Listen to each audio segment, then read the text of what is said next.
The wind cut across the valley like a wild horse that refused to be broken. Snowflakes swirled and danced against the gray sky, settling on the shoulders of a woman who refused to stop. Her name was Clara Hayes, and for 3 weeks, she had been stacking logs one after another, building her own cabin by hand. Each piece of timber she lifted was heavier than her body could bear, yet something in her eyes said she would never quit. Every swing of her axe echoed like a heartbeat through the silent wilderness. Strong and stubborn, Clara wasn't building just a house, she was building a promise.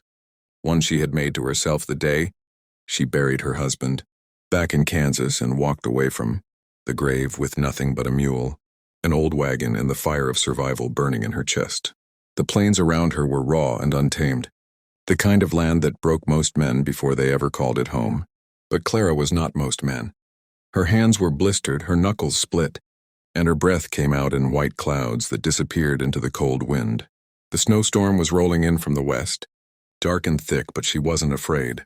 The cabin's walls were halfway done, and she meant to have a roof before nightfall.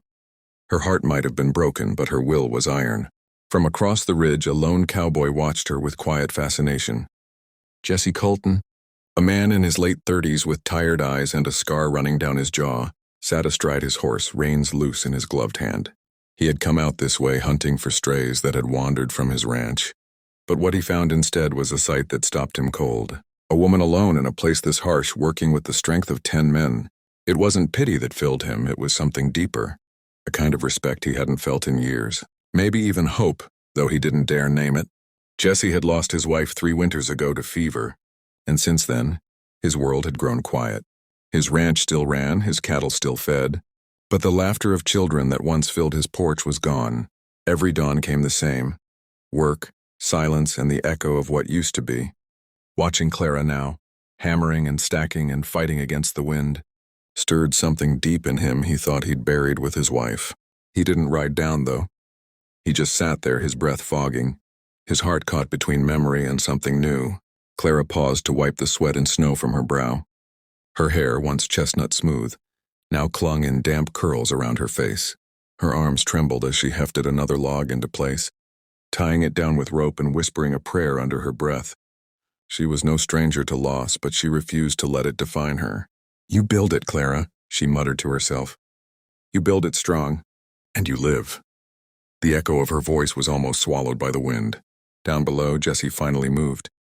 He rode closer, his horse's hooves crunching through the snow, until Clara noticed him, straight for the rifle leaning against the half-built wall. "That's far enough, mister," she called out, her voice steady as the barrel of her gun. "If you're looking for trouble, you picked the wrong cabin." Jesse lifted a gloved hand in peace, his hat low against the snow. "Ain't looking for trouble, ma'am. Just saw smoke from a distance and thought maybe someone needed help. Storm's blowing hard tonight." Clara narrowed her eyes. "I've been taking care of myself just fine. Don't need charity from a stranger." He nodded slowly. "Didn't say you did. But a roof goes up faster with 2 sets of hands." For a moment, silence stretched between them, filled only by the sound of wind and falling snow. She studied him, the rough stubble, the eyes that carried the kind of sadness only widowers wore. There was no deceit in his tone, only quiet sincerity. Against her better judgment, Clara lowered the rifle slightly. "You can help, but I keep my gun close. You understand?" A faint smile touched Jesse's lips. "Wouldn't expect any less, ma'am." He dismounted and started lifting logs beside her. They worked in near silence, their breath syncing with the rhythm of the storm. Hours passed and the cabin walls climbed higher. Jesse's strength made the work lighter, but what Clara noticed most wasn't his muscles, it was the way he worked without complaint, the gentleness in his manner, the respect in his silence. He didn't try to take charge. He followed her lead, letting her hold the authority of her space. It was something few men would have done. When dusk fell, they managed to raise the final beam of the roof frame. Clara stepped back, exhausted but proud. Jesse looked at the sky and said quietly, "You've done something most men wouldn't even try. You've got grit, Mrs. Hayes," she said, tightening her scarf. "Clara Hayes, and you?" "Jesse Colton." "I got a small spread about a half-day's ride west. Lost my wife some years back." Clara's eyes softened just a little. "I'm sorry. I lost mine too." He nodded, and for the first time, the silence between them wasn't heavy. It was warm. The storm howled outside, but inside that half-finished cabin something had shifted. Two broken souls, both carrying ghosts, found a flicker of something worth keeping alive. As the night came down, Jesse helped her cover the open roof with canvas to keep the snow out. Then he started a small fire inside the hearth she'd built from river stones. The warmth spread slowly, and Clara felt her body relax for the first time in weeks. She made coffee, thin and bitter but real, and handed him a tin cup. "Thank you," he said, taking it carefully. "Most folks out here would have run me off." "I still might," she said with a hint of a smile. "Depends how you take your coffee." He chuckled, a low sound that echoed softly through the cabin. "Black as the night and strong enough to wake the dead." "Then we'll get along fine," she replied.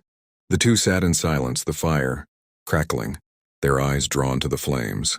Outside the wind screamed, but inside something peaceful had found its way between them. They didn't speak of love, neither of them dared, but both felt it, quiet as the snow falling outside. Before dawn, Jesse rose to leave. "Storm's letting up. I better see to my cattle." Clara stood by the door, her shawl tight around her shoulders. "Thank you for helping." He tipped his hat. "You keep building, Mrs. Hayes. You got a place worth finishing here." As he rode away into the white morning, Clara watched him disappear between the trees. Her cabin still needed walls. Her life still needed mending, but something about that. Cowboy's eyes stayed with her. Maybe it was the kindness. Maybe it was the loneliness that mirrored her own. Either way, she knew it wasn't the last time she'd see him. She turned back to her cabin, picked up her axe, and whispered to the cold air, one log at a time. The sun broke weakly over the horizon, and the sound of her hammer once again echoed through the valley, steady as a heartbeat, steady as hope. And somewhere out there, Jesse Colton smiled to himself, knowing that for the first time in years, he had something worth riding back toward the winter. Had only just begun to loosen its grip when Jesse Colton found himself riding the familiar trail that led toward Clara Hayes's valley. The snow had started to melt along the ridges, revealing patches of muddy earth and stubborn grass fighting to live again. The wind still had teeth, but it no longer howled, it whispered.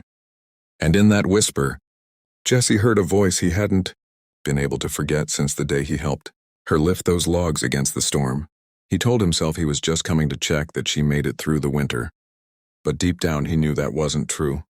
When he reached the clearing, the sight that greeted him made his chest tighten. The cabin was finished, sturdy, proud, and standing against the valley like it belonged there all along. Smoke drifted from the chimney, curling into the crisp morning air. A faint sound carried on the wind, Clara humming to herself. When he reached the clearing, the sight that greeted him made his chest tighten. The cabin was finished, sturdy, proud, and standing against the valley like it belonged there all along. Smoke drifted from the chimney, curling into the crisp morning air. A faint sound carried on the wind, Clara humming to herself. She was outside splitting wood.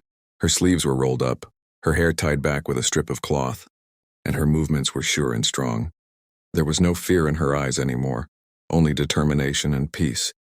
Jesse stopped his horse a few yards away, watching for a moment before she looked up. She said with a grin, "I thought maybe you'd gone and forgotten the woman you helped build a wall with." He smiled beneath his hat. "Hard to forget someone who can swing an axe better than most men I know."